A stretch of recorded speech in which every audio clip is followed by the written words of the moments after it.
Welcome back. This is KTN News Desk. If you're seated on this side, you know we're having our afternoon business chat. And today we're talking matters technology and learning.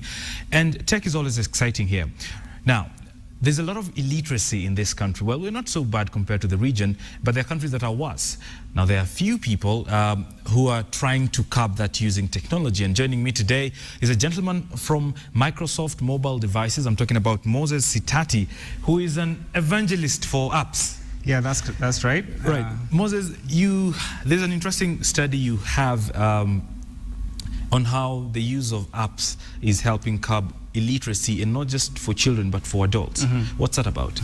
Yeah, so what you're talking about is a study called Reading in the Mobile Era. Right. It was a Nokia supported study and done by UNESCO. Okay. So Nokia and UNESCO have a long-term history of partnership to advance education for all. And this particular study was looking at a particular app called Worldreader Mobile, okay. which is an app that essentially brings books and other kinds of content and text to feature phones, right. And smartphones as well, to allow people to read on their mobile devices. So it doesn't have to be a smartphone. Even with a feature phone, as long as you have a feature phone with a data connection, right. You basically get access to a wide variety of books. And you have a feature phone on your hand. I do. What kind of content can fit in that kind of phone? What format are we talking about?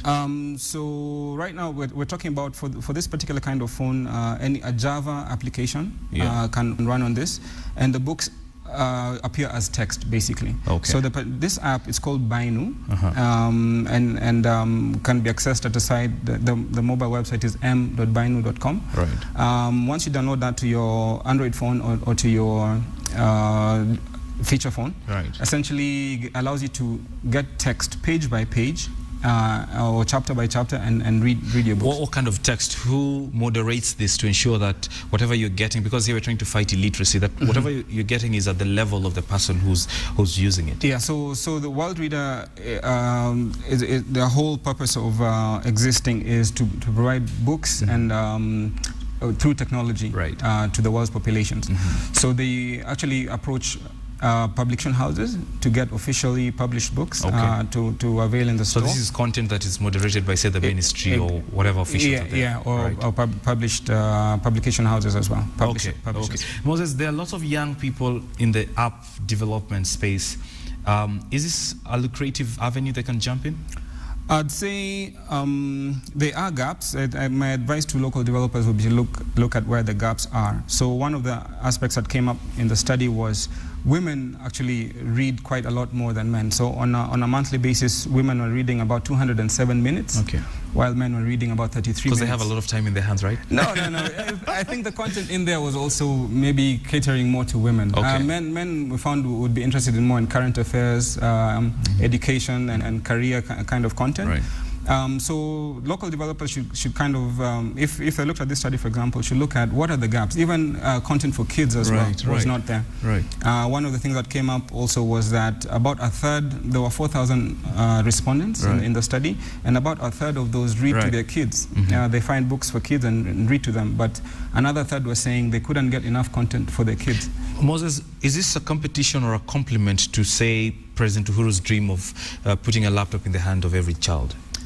I'd say really, of course, that project has generated a lot of interest. But I think what I want to say is we can start with low-hanging fruit. Okay. One of the things we found out about why people are reading on mobile devices is because devices already exist in people's hands, and they don't have to be expensive devices, just a device with a data connection. Yes. And if you can get books onto those devices, if you can tell people that you can go to this particular resource and get all kinds of classic textbooks, and not just going on Facebook. Exactly, not only for Facebook. Then you can actually begin to practice your literacy. You can learn how to read and find out about jobs, education opportunities, and so on. Finally, Moses, our time is up. But what's next for Nokia, for Microsoft? What do you intend? How do you intend to take this? You have this very useful study that you have in your hands, but how is it going to help, and what plans do you have? Of course, so for us, we want to get this message out there. So one of the things, of course, is going to be reaching out to the local developers to tell them we want more local content, our local authors as well. There's a demand for books in local language. We want to talk to the government about reducing cost of ownership of mobile devices. The VAT issue came up recently. And is that something, we can look at that and say, is that something that is for or against availing access to mobile tech? We're looking at issues of access to technology for women. So lots of opportunity. There's quite a lot of opportunity that we can All right, and I hope there are people in charge of the education system are actually watching and listening to this. It is interesting, and I'm sure they can get you online. Yes, for sure. At Mr. Sitati. All right. On Twitter. To have that conversation in case they want to learn more. Correct. All right, fantastic. We need to bring this conversation to an end at that particular point. Many thanks for dropping by the news desk and illuminating us with this wisdom. Thank you so much. Thanks so much, Bonnie.